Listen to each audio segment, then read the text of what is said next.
அழகு அழகு சீரியலில் சுரேஷும் மதியும் சீக்கிரமாக ஒன்று சேர்ந்து தங்களோட வாழ்க்கையை ஆரம்பித்தாங்கன்னா நல்லாயிருக்குன்னு நினைக்கிறவங்க நம்ம வீடியோவை லைக் பண்ணிவிட்டு நம்ம சேனல் இன்னும் சப்ஸ்கிரைப் பண்ணாதவங்க சப்ஸ்கிரைப் பண்ணிக்கோங்க. தங்கராஜ் ஒரே கொண்டாட்டத்தில் இருக்கார். நம்ம சொல்லி மதிக்கு வேலை போயிடுச்சுல்ல, இன்னி அடக்கொடுக்கமாக சுரேஷ் கூட குடும்பம் நடத்துவான் அப்படின்னு நினச்சிக்கிட்டு விசாரிக்கிறவரை மாதிரி அவங்களோட துக்கத்தை பார்த்து என்ஜாய் பண்ணிகிட்டு இருக்காரு. இவருக்கெல்லாம் என்ன கெட்டணும் அப்படின்னு தான் நினைக்க தோணுது. மதிக்கு வேலை போன விஷயத்தில் சுரேஷ் கூட ரொம்ப நார்மலாக ஹம்பிளாக தான் நடந்துக்கிறான். சரி கவலைப்படாத, வேறு எதுவும் காலேஜ் போய்க்கலாம் அப்படின்னு சொல்கிற மாதிரி தான் நடந்துக்கிறான்.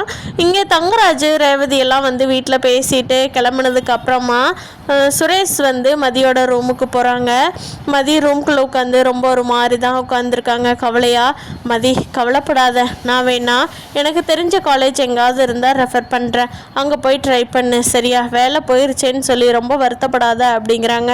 அதுக்கு மதி சொல்கிறாங்க, என்ன இருந்தாலும் நான் இவ்வளோ நாள் கஷ்டப்பட்டு உழைச்சி இந்த ஸ்டூடெண்ட்டெல்லாம் ரொம்ப என் மேலே அவ்வளோ பிரியம் வச்சுருப்பாங்க, அது எல்லாமே வேஸ்ட்டாக போச்சு அப்படிங்கிறாங்க.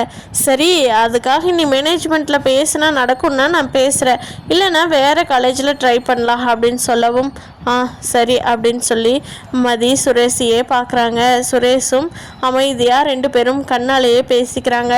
எந்த ஒரு கான்வர்சேஷனும் அப்போ நடக்கலாம், ஒரே அமைதியாக தான் இருக்குது. வீட்டுக்கு போன உடனே ரேவதி ஃபோன் பண்ணுறாங்க. மதிக்கும் மலருக்கும் கான்ஃபரன்ஸ் கால் போடுறாங்க. அப்போது மதி அட்டன் பண்ணுறாங்க, வெளியே வந்துடுறாங்க. மலரும் வெளியே கிச்சனுக்குள்ளே இருந்தே பேசிகிட்டு இருக்காங்க. அப்போது ரேவதி சொல்கிறாங்க, அண்ணி எனக்கு என்னமோ எங்கள் வீட்டுக்காரர் மேலே தான் நீ சந்தேகமாக இருக்குது அப்படிங்கிறாங்க. என்ன ரேவதி சொல்கிற அப்படிங்கிறாங்க மலர். ஆமாம், அவர் தகவல் சொன்ன நான் மதிக்கு வேலை போயிடுச்சுன்னு சொல்ல உடனே ரொம்ப ரியாக்ஷனே காட்டலன்னு எனக்கு, அதனால தான் சந்தேகமாக இருக்குது அப்படிங்கிறாங்க. மதியம் இருந்து அப்படி சொல்கிறீங்களா, அப்படி இருக்குமோ அப்படிங்கிறாங்க. எனக்கு என்னமோ மதி சந்தேகமாக இருக்குது, நான் இன்னும் கன்ஃபார்ம்லாம் பண்ணலை. அவர் வேலை போயிருச்சுன்னு சொன்னோன்னே இனிமேல் உங்கள் வீட்டுக்கு ஒரு 2வது அண்ணி உனக்கு நல்ல அண்ணியே கிடச்சிட்டா அப்படின்னு சொல்கிறாரு. இவர் போய் எது பண்ணியிருப்பாரா? மதி உனக்கு தெரிஞ்ச பக்கம் ஏதாவது இருந்ததுன்னா விசாரிச்சு பாரு, தங்கராஜ்னால தான் உன் வேலை போயிருச்சா அப்படிங்கிறது எனக்கு தெரியல மதி, எனக்கு டவுட் வந்ததுனால உங்கள்கிட்ட சொல்லிடலான்னு சொல்கிறேன் அப்படிங்கிறாங்க.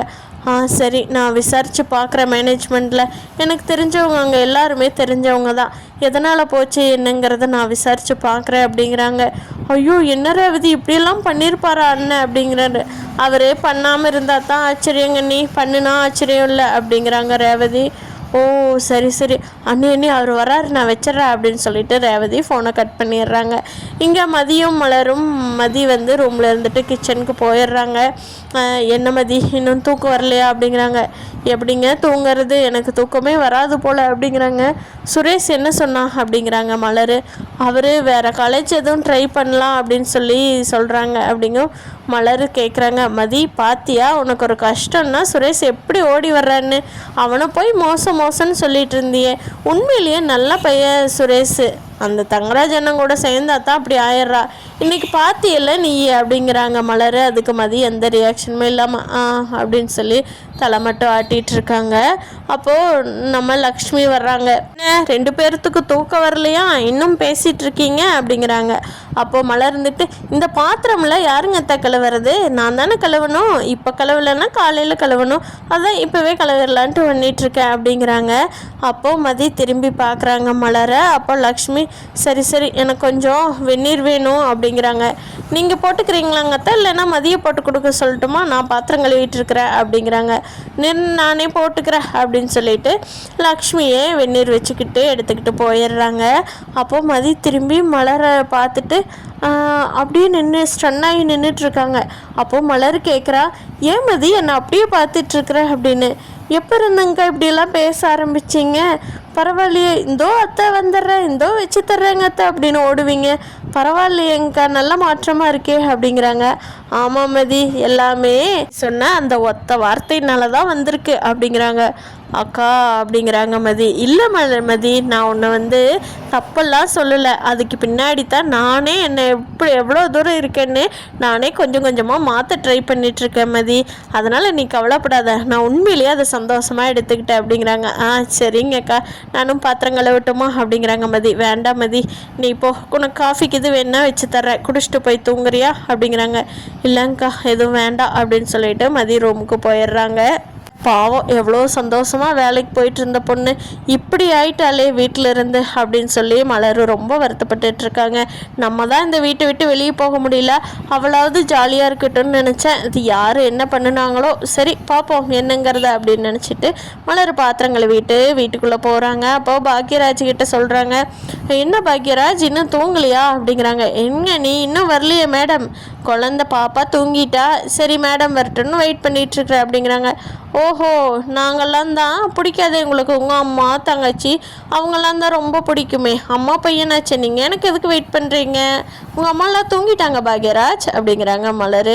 அதுக்கு பாக்யராஜ், ஏண்டி இப்படியே என்னை படுத்தி எடுக்கிற, ஒரு நாள் தெரியாமல் சொல்லிட்டேன்டி, அதுக்கு படுத்தி எடுக்காதடி அப்படிங்கிறாங்க.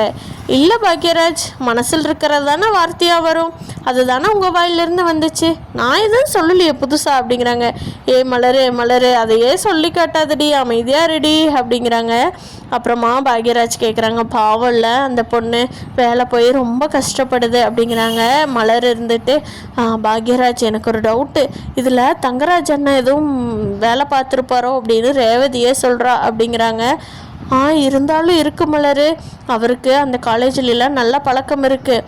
அன்றைக்கே போய் மதி சுரேஷ் கல்யாணத்துக்கு முன்னாடியே போய் அங்கே போய் மிரட்டினவர் தானே, அவர் எதுவும் பண்ணியிருக்கிறதுக்கு வாய்ப்பு இருக்குது, நானும் எங்கேயாவது தெரிஞ்சதுன்னா விசாரித்து பார்க்கலாம் அப்படிங்கிறாங்க. ஆமாம் பாக்யராஜ், எனக்கு அதுதான் டவுட்டாக இருக்குது ரேவதி சொன்னதுக்கப்புறம். அவர் மட்டும் இருந்தது மதி அவரை ஒன்றும் இல்லைன்னு பண்ணிடுவா அப்படிங்கிறாங்க. ஆனால் என்னன்னு தெரியாமல் நம்ம சொல்ல முடியாதே அப்படின்னு பாக்யராஜ் சொல்லவும், ஆமாம் மதியம் நீ விசாரிச்சிருவா பாக்யராஜ் அப்படிங்கிறாங்க. பாக்யராஜ், நானும் ஒரு வேலைக்கு போகட்டுமா அப்படிங்கிறாங்க. ஐயோ மலர் என்ன சொல்கிற அப்படிங்கிறாங்க பாக்யராஜ். ஆமாம், மதிக்கு மட்டும் காலேஜ் வேறு காலேஜ் பார்க்குறேன் கிடைக்கும் அப்படின்னு சொல்கிறீங்களா பாக்யராஜ், எனக்கு ஏதாவது வேலை பாரு, நானும் கம்ப்யூட்டர் கோர்ஸ் முடிச்சிருக்கேன்ல அப்படிங்கிறாங்க. என்ன மலர் திடுப்புன்னு கேட்குறியே, இங்கே வீட்டில் இருக்கிறதெல்லாம் பார்க்குறது, ஏன் மதி போயிட்டா நான் பார்த்துக்கிறேன்ல, நான் கிளம்புறதுக்குள்ளே எல்லா வேலையும் முடிச்சுட்டு போயிடுறேன், உங்கள் அம்மாவுக்கு வெந்நீர்லேருந்து வச்சு ஃப்ளாஸ்கில் வச்சு கொடுத்துட்டு போயிடுறேன், போய்க்கலாம்ல அப்படிங்கிறாங்க. கரெக்டு தான் மலர், ஆனால் அதுக்கு நம்ம வீட்டில் எல்லாம் சம்மதிப்பாங்களான்னு, ஏன் மதியை சம்மதிச்சா மதி வேலைக்கு போனால் நானும் போகணும் பாக்யராஜ், நீ என்ன பேசுவியோ எது பேசுவியோ எனக்கு தெரியாது, நீ எங்கூட சமாதானம் ஆகணும்னா நீ தான் அம்மா பையன் தானே, போய் அம்மா கிட்ட பேசி எனக்கு சம்மதம் வாங்கி கொடு அப்படின்னு சொல்கிறாங்க. அப்போது மதியோட அம்மா அப்பா வர்றாங்க வீட்டுக்கு. என்ன மதி, எனக்கு இப்போ தான் தகவல் தெரிஞ்சது அப்படின்னு சொல்லி பாவம் ரொம்ப ஆத்திரத்தோடு வர்றாங்க. அம்மா அப்படின்னு சொல்லி மதி ஓடி போய் கட்டி பிடிச்சிக்கிறாங்க. அப்போது மதியோட அப்பா இருந்து சுரேஷ்கிட்ட கேட்குறாங்க, என்ன மாப்பிள்ள என்னாச்சுன்னு.